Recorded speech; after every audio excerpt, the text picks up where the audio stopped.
Bonjour à toutes. Hello everyone. Welcome. I'm René Mendy, a founder of the media All-in Femme. I've worked for RFI and for Force Africa, and I worked in London for the BBC. I'm delighted to be with you today. So welcome to this panel discussion, Emerging Markets, the Fourth Power. That's the question, an insightful debate about the role of emerging countries in the world order or in the world economic disorder. So you have those countries, the BRIC countries, can they shape a new power in order to defy and undermine the traditional domination from Western countries? This will be the topic of our discussions with five prominent personalities that I will introduce to you. Mr. Wang, Mr. Kako NUBUKPO, Corentine POILVET-CLEDIERE, Mr. Dona, Jean-Claude HOUSSOU, and Xavier Durand. A big round of applause to them. So we are fortunate enough today to have Mr. Christian de BOISSIEU, who will honor us to present what is at stake with those discussions. If you don't know Christian de BOISSIEU, there aren't too many people who don't know him. He's a prominent economist, emeritus professor at the University of Sorbonne, the vice president of the Cercle des économistes, an expert in financial economy. He authored many books, reference books, The New War of Currencies, and I recommend you to read this book at Odile Jacob Publishing House. Thank you for making my case. So emeritus teacher means that I'm not too young. Nonetheless, I will address the topic. You have 4 minutes. Is my presentation minuted? Yes. So the emerging market. The title is good, by the way. It's a session about the countries of the South. In the South, you have emerging countries, and you are developing countries which did not emerge. And the panel discussion is about those two issues, emergence and non-emergence. This is what we would call the global South, an ambiguous concept, relatively ambiguous concept. 1955, Bandung in Indonesia, 29 countries got together to work out the non-alignment during the Cold War. In 1964, 77 countries met at the OECD, countries of the South, to advocate development and combating poverty. In 2025, today, the group of the 77 at the UN entails 144 countries or so. So we are talking about 134 countries. There's an issue with China. China is a big country. When you take into account the discussions in Baku with 29 countries, there were some issues, transfers from the countries of the north to the countries of the south, so that they could fund their green transition. There was an issue. Is China in the north? Is China in the south? Has China to pay or not? So the boundaries are blurred. And I will be talking about the BRICS. And for me, these are the spearheads of the global south. I do want to insist on BRICS. BRICS, there are 10 countries, 5 initial countries and 5 new countries. Since 2023, you have 10 countries within the BRICS and 9 countries that are knocking at the door of the BRICS, partners or associate partners. So my hunch is that the BRICS circle will expand. I will be developing 2 ideas: the rise of the BRICS, first idea; second idea, the limitations to the position between the countries of the north and the countries of the south. The BRICS and half of them, i.e. the global south, the BRICS dispute, challenge, they get organized and they lay some claims. They dispute the Western power, especially the American power. They dispute the excessive role of the dollar. And allow me to remind you that the BRICS were not the first one, to dispute the role of the dollar. 70 years ago, General de Gaulle and Jacques Chirac disputed the enormous benefits or privileges of the dollar. The BRICS are hostile to the Washington consensus. It's a kind of conventional approach about development problems and issues, advocated by the IMF, the World Bank. That's why they talk about the Washington consensus. The BRICS get organized. The Global South has no institution of its own. The BRICS created their own institutions. You have the mini World Bank, the NDB, the New Development Bank based in Shanghai. You have the mini IFM between the BRICS, the CRA. I'm not going to talk about the technical details. You have the central banks of the BRICS, and they signed some agreements, some cooperation agreements, and moreover, you have sanctions against Russia that have played a key role in order to cement, forge more cooperation between Russia, China, and India.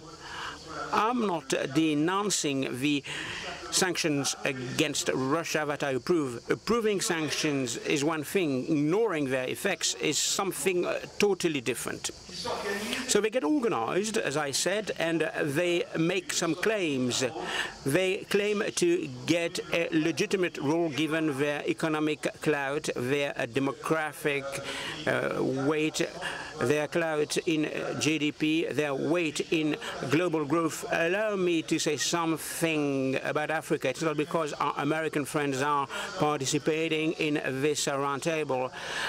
I can tell you that at the G20 have been denouncing the underrepresentation of Africa. You have South Africa, which is an exception. But in the G20, you have the EU, you have France, you have the European Commission. So what about Nigeria? What about Kenya? What about Senegal and Côte d'Ivoire? Last point, second point. Can you be quick?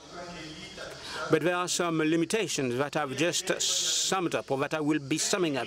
Even the BRICS, with 10 countries in the BRICS, it's a heterogeneous set of countries in terms of economic and political matters. They will be facing the same problems and issues as we do. It will be very difficult for them to expand. Then, within the BRICS, there's a battle for leadership between China, India, Russia, and, of course, there will be some discussions. Third, limitation to de-dollarization. De-dollarization, I can't see it if you look at the different market shares. It's rather a political drive than a political or economic reality. So in the BRICS, there are 3 African countries, South Africa, Ethiopia, and Egypt. I think that Africa doesn't play a significant role in the development of the global South. Thanks a lot. Thank you, Christian, for reminding us of these historic facts. And, of course, these facts fuel and feed the ambitions of the global South. But you've reminded us of the limitations to those claims. Mr. Wang, who is the president of CATEC, a high-level think tank working with the Chinese Ministry of Commerce. He had several managerial positions, and he was the ambassador of China to Rwanda, a long experience in the academic field, local cooperation and diplomatic missions. Mr. Wang, I will turn to you And I will turn to China. Can you tell us, according to you, what will be the role of emerging countries when it comes to reshaping the global economic governance? 好，非常感谢主持人。 Thank you, moderator. I will speak Chinese. I'm delighted to be with you to take part in the rencontre économique d'Aix.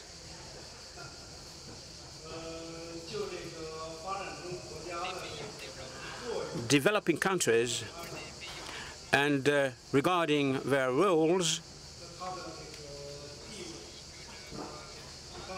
and if you consider their weight and their position in the world, we've talked about the historic events with our coordinator, with the moderator. The countries of the Global South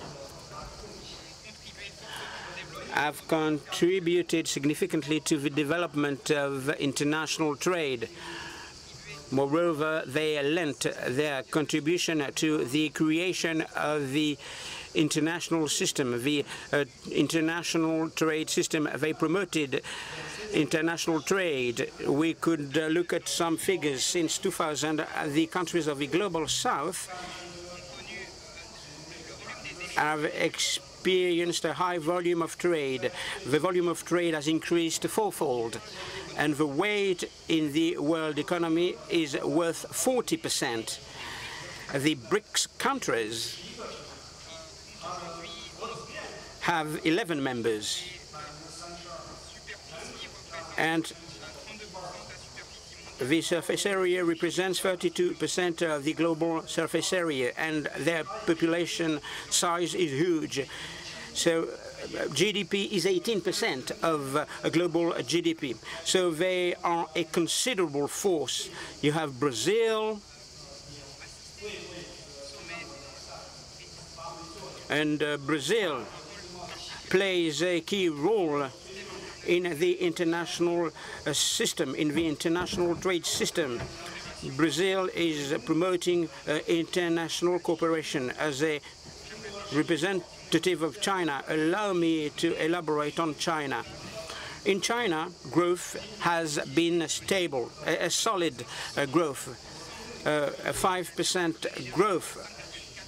This year and last year, 5.4% in terms of growth. After COVID, after the pandemic, we decided to beef up consumption and domestic consumption. The results are positive.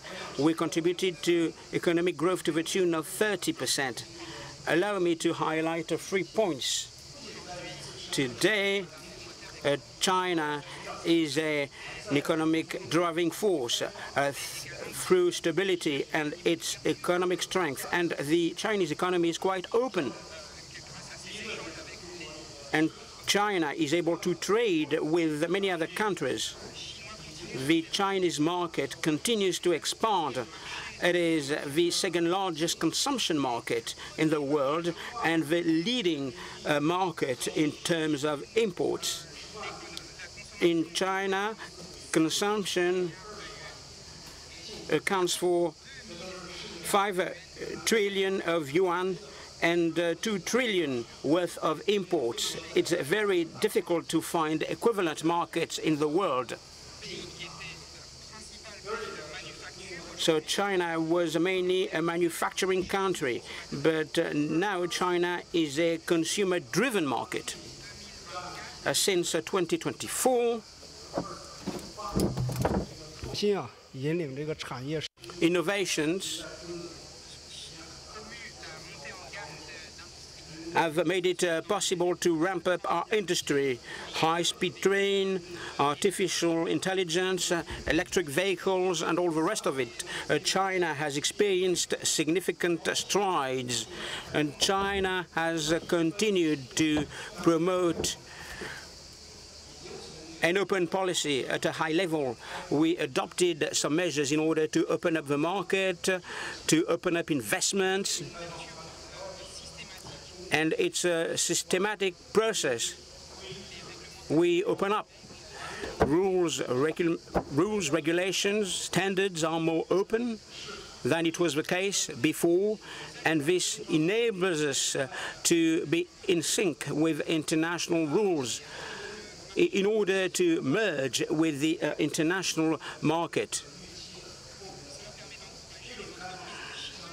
Chinese companies can invest on the international markets, and we are instrumental in the global economic system. These are the different points that I wanted to touch upon. Thanks a lot, Mr. Wang, for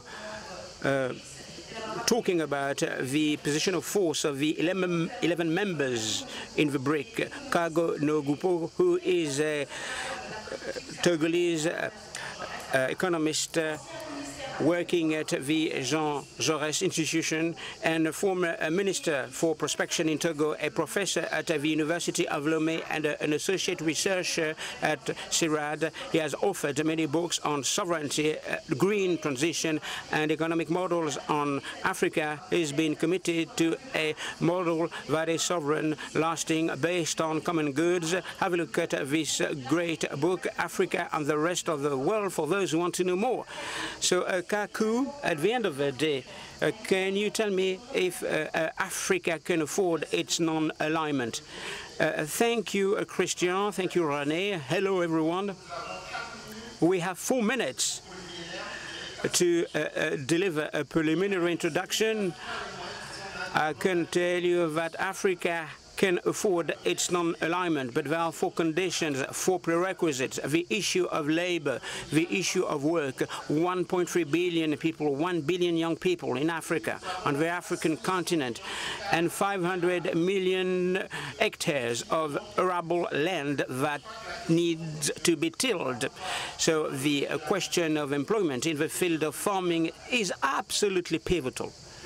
Second condition now, the effectiveness of capitals. So what we observe today, we are very happy with a rhetoric that is too dependent upon the others. We think that we can develop ourselves through public development assistance. Last year, in 2024, we got $60 billion. At the same time, we have $90 billion in terms of illicit financial flows earmarked to other programs in the world. $110 billion worth of export revenues that are not repatriated. So African capital should remain in Africa.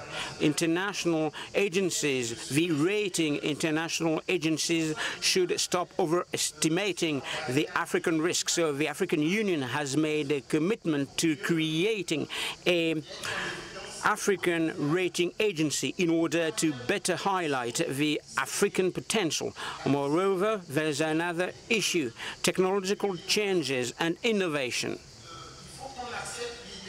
We need to accept this idea of leapfrog. So Africa is able to get access to the latest digital advances, and Africa can be the initiator of technological digital services. But we need to develop national, supranational systems for innovation and research. That's fundamental. And fourth and last condition, the governance systems now.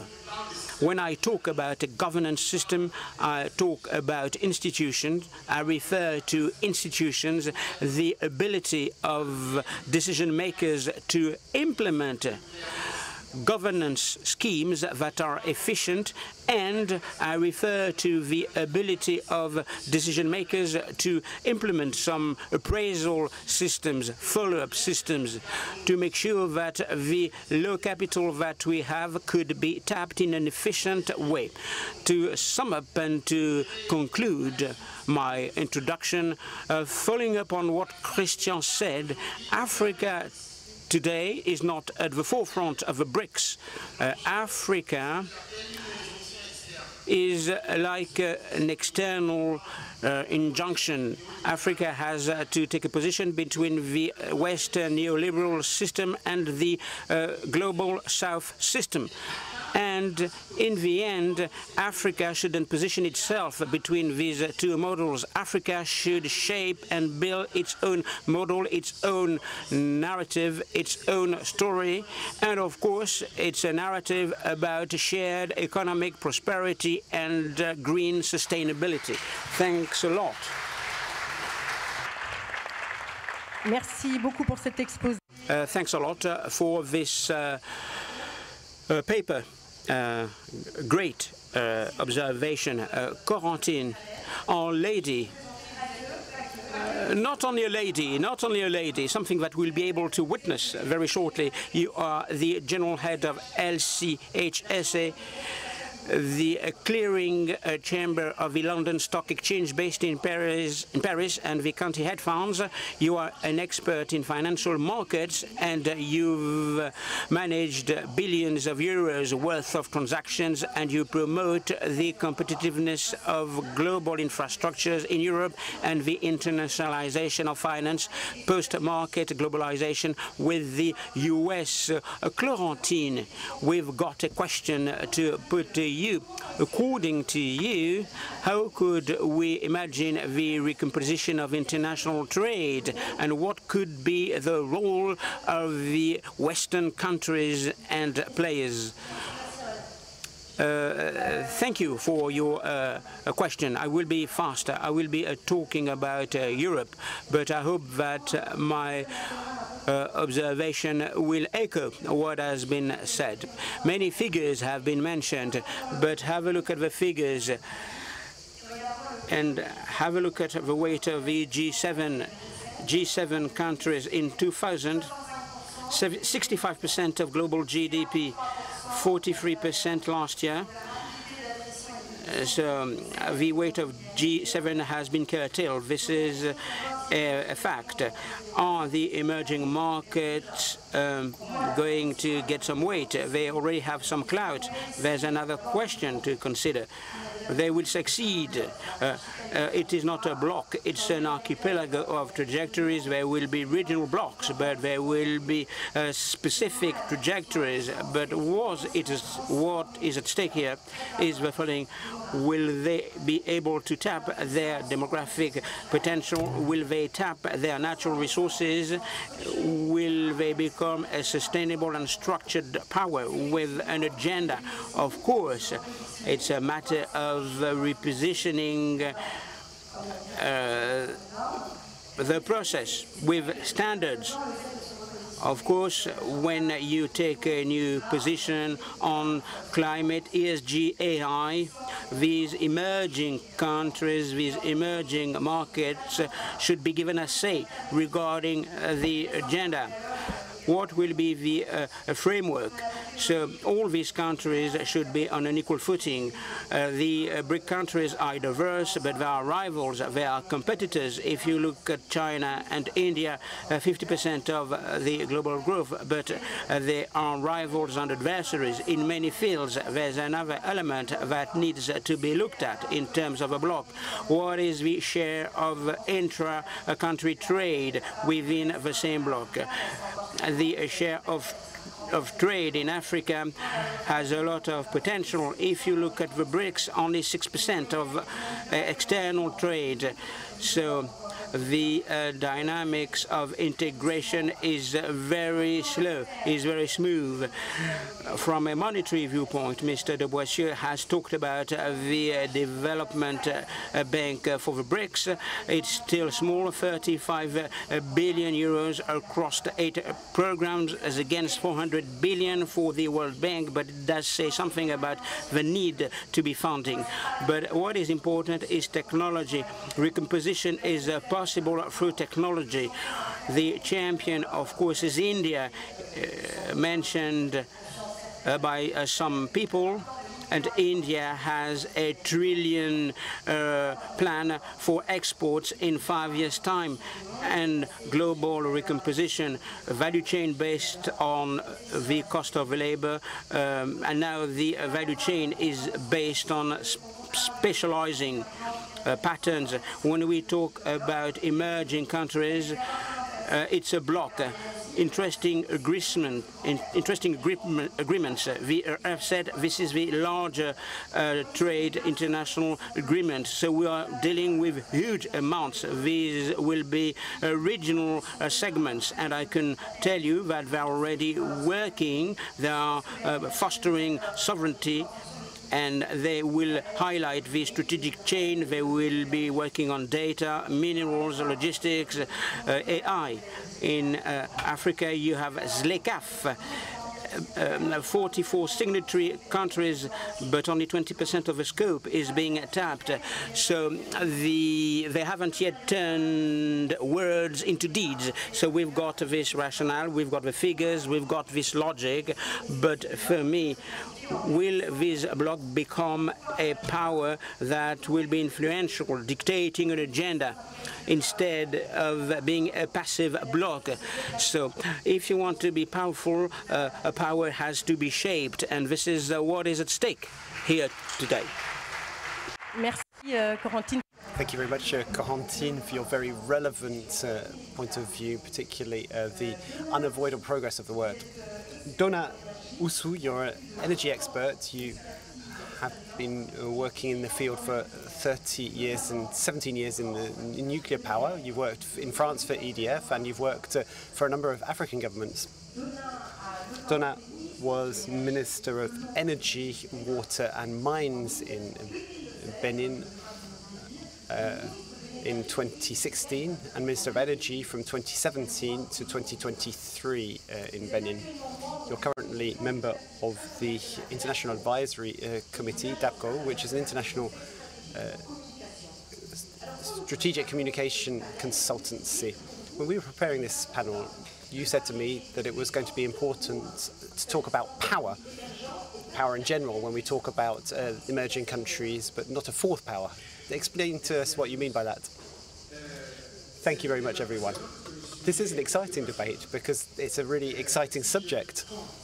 If I were to simply take the definition of emerging countries, it's difficult to find a single definition. It's almost impossible.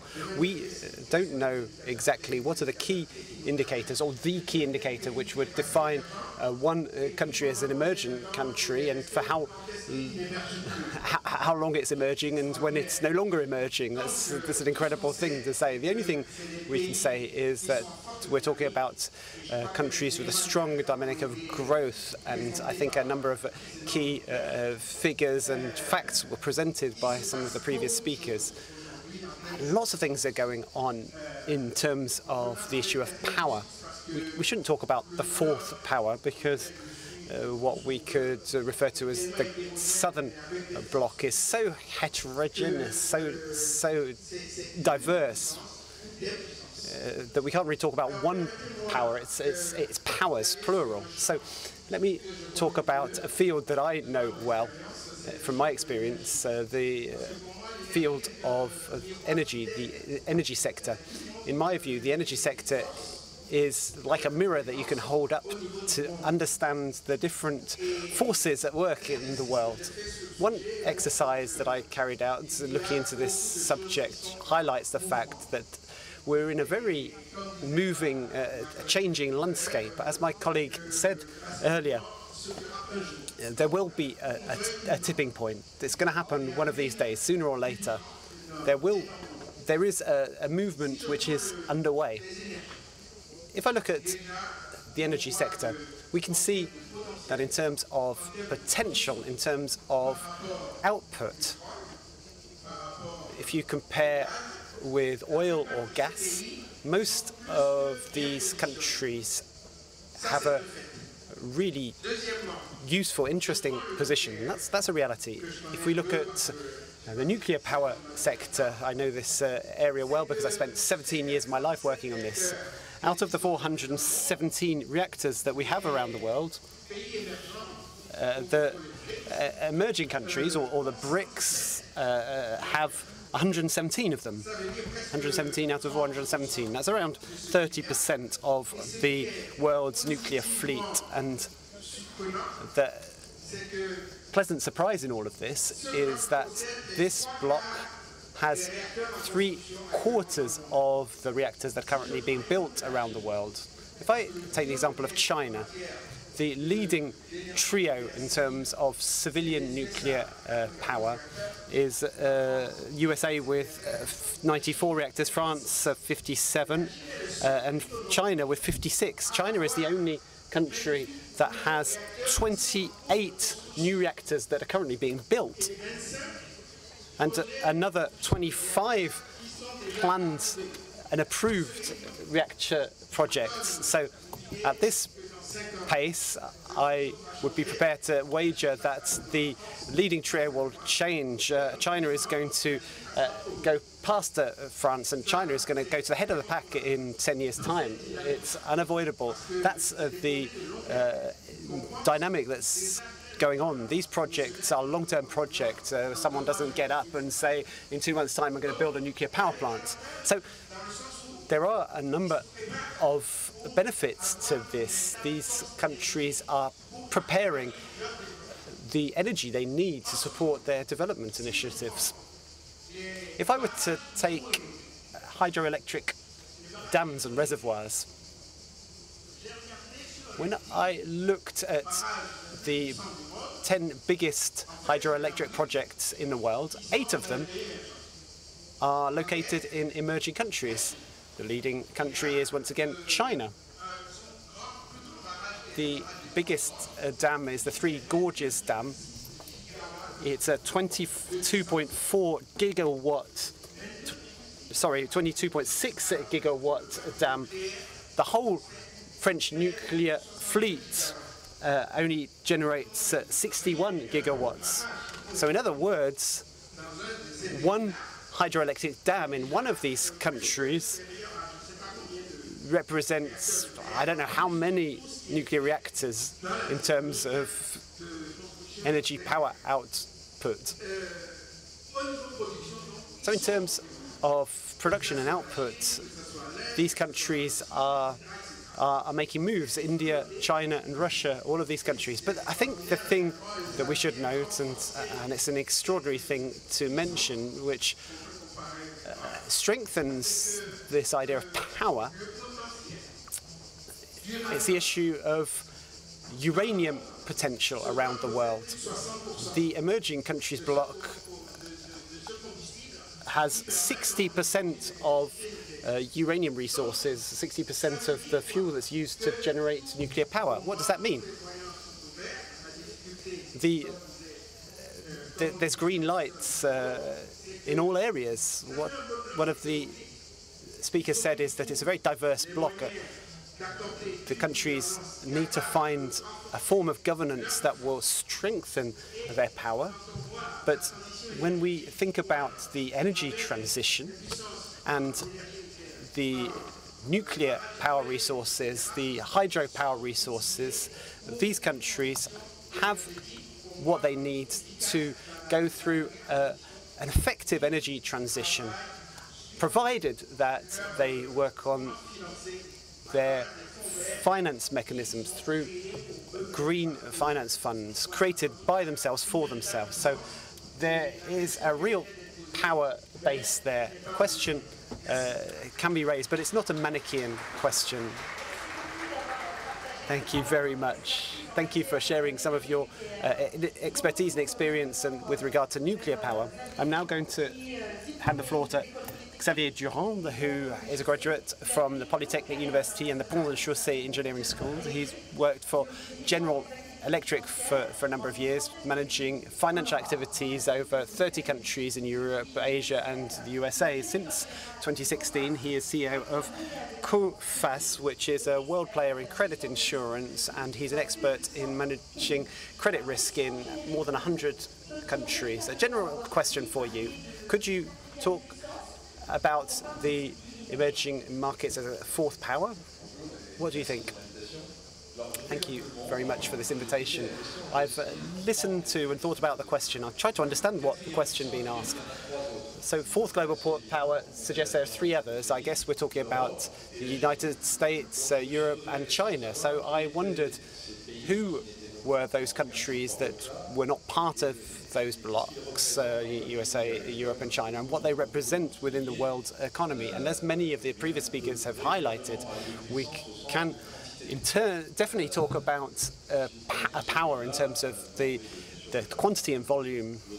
You could take Japan, Australia and South Korea out of these countries, but you've got about 69% of the world population and a really high proportion of the young people around the world, 40% of the world economy, and that has risen by 10 percentage points since 2000.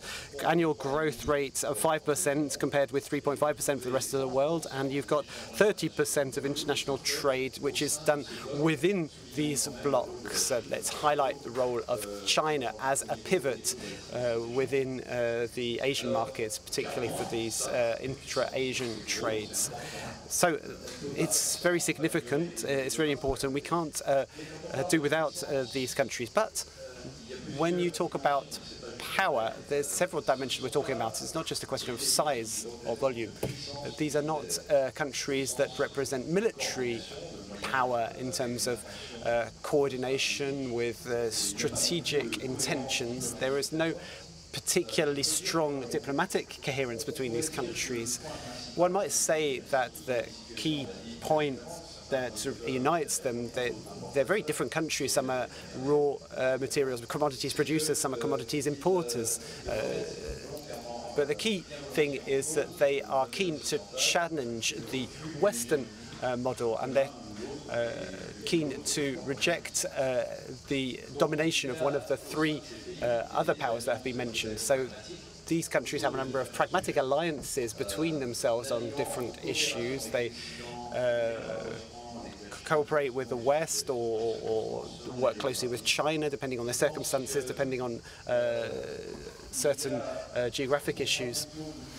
And in my view, we probably should talk about the first counterbalancing power rather than the fourth power. And probably the final observation I would make is that for Europe, because right now we're sitting in Europe, there is something we could draw from this momentum. Europe has a number of disadvantages today, but the advantage that it has is that it can be perhaps perceived as more understandable and perhaps a little bit more stable, and that will give us a few opportunities around Europe. I would perhaps argue that the emerging markets are a counterbalancing power. They might become a power in themselves. I think it will take time, though, and there's still a long way to go. Merci beaucoup, Xavier, pour la pertinence. Thank you very much, Xavier, for these very relevant observations. I'm going to quickly ask each of the speakers to take 30 or 40 seconds to respond to what they heard from the other speakers. Let's start with Mr. Wang. 好，谢谢。刚才讲到。 Thank you very much. Earlier on, we talked about emerging countries and developing countries, and what I would note is that we want to see development and growth. We all have a lot of hope, but sometimes when those dreams become reality, there's some surprise. I think that as these countries develop, they want to create partnerships and contribute to worldwide development. We're looking for partnerships. We're looking for a situation where everyone has something to gain. Our development is seeking to contribute to world development, global development. You've talked about a lot of different examples. Within the context of the WTO, I think developing countries have made a big contribution to the different agreements that have been signed. A lot of agreements were signed thanks to the support of these emerging countries, and we hope that the world economic structures will continue to get strengthened. Thank you. Dona. after everything that I've heard, I would say that nothing is going to be the same as in the past. That's not a claim. It's not these countries raising their voices. That's just the normal path of history. Those who are powerful today need to look ahead and adapt their methods of cooperation in order to continue down the pathway. The other countries need to pursue this new dynamic, which will lead to a reinvention of our global methods of cooperation. Thank you. Kako, very briefly, what's your response? I think that one of the things we might agree on after hearing what the different speakers have said is the need for a form of multilateralism. Multilateralism with a variable geometry, we might say. What we're seeing with the Trump administration and the measures that this government is putting in place, when we look at the fact that the USA is not appointed a judge to the dispute settlement mechanism of the WTO, the fact that USA didn't take place in the most recent development finance conference at Seville at the start of this week, it all highlights that the multilateral system that we've been working with over the last 50 years is locked down. It's blocked, and we need to find some collective actions of different sorts in order to form a new and fairer multilateral system. I think that we need to get everyone around the table. Christian is right to say that African countries aren't really receiving a proper seat at the table in all of these world economic governance bodies. Corentine, a response to what you've heard today? Very briefly, this all highlights my belief that we've moved beyond the ideological political blocks in the post-Cold War period where countries had to choose their sides. I don't think we're in that era anymore. I think there are agreements policy by policy that are being made. The problem with that is you might end up with a lot of fragmentation. Even though there are lots of emerging markets and they're so different that it's difficult to use this term, there needs to be a regional approach. I think it's very interesting to see the end of top-down imposed ideology so that different players can put together new agreements in line with their interests. But let's be aware of too much fragmentation, because if the landscape is too fragmented, it will be difficult to achieve development. Thank you. Xavier, same job for you. I'm going to give you a perspective as a business leader and the perspective of my clients. Given the size and the opportunity that these emerging markets represent, we have no other choice. We shouldn't consider them as secondary markets, but as priority investment zones. We know that it's tricky. There are issues with infrastructure and stability. We know that we don't know exactly what alliances are going to be formed or undone. But if you're an international company, you cannot ignore the reality of these markets, and you can't decide overnight to make an investment the next day and hope that everything's going to work out. I think it's going to be very necessary to invest, even though it's difficult, to take a long-term perspective, to manage risk, and that's exactly what I do as a CEO of Coface, because that's our trademark, if you like. Thank you very much. I think we might be able to take one or two questions from the floor. I'm afraid we started a little bit late. So let's perhaps ask Mr. Wang. Would you be able to give me a few concluding thoughts? Mr. Wang said he wanted to not leave the place without a wrap-up message. So what's your conclusion? It might not be a conclusion, but I want to tell you my feeling. Earlier on, it was mentioned that I was an ambassador in Africa. Many of my African friends asked me to share the Chinese experience. I think the Chinese experience is all about cooperation and partnership. In today's world, how can we identify and build win-win partnerships? We need to be pragmatic. We want to fight for mutual benefits. We want to fight for inclusion, openness, and we want to strengthen cooperation between countries around the world. And everyone needs to be a winner in such cooperation. The important thing in the world is to protect our production value chains. That's the key task for all of us, because there are a number of factors that can have an impact on global value chains. How are we going to be able to meet those challenges? We will need to build on market rules. We need to take into account the specific strengths of each country. We need to strengthen resilience in all of our countries around the world, and I think that's what is really important today. We need to work together to do this. Thank you.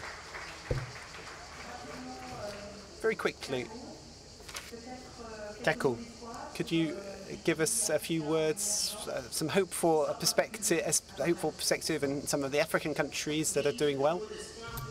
Yes, I do have a hopeful perspective. When you look at the most recent ranking of African economies from the Jeune Afrique magazine, I think there's something very positive. They've moved beyond the indicator of GDP alone.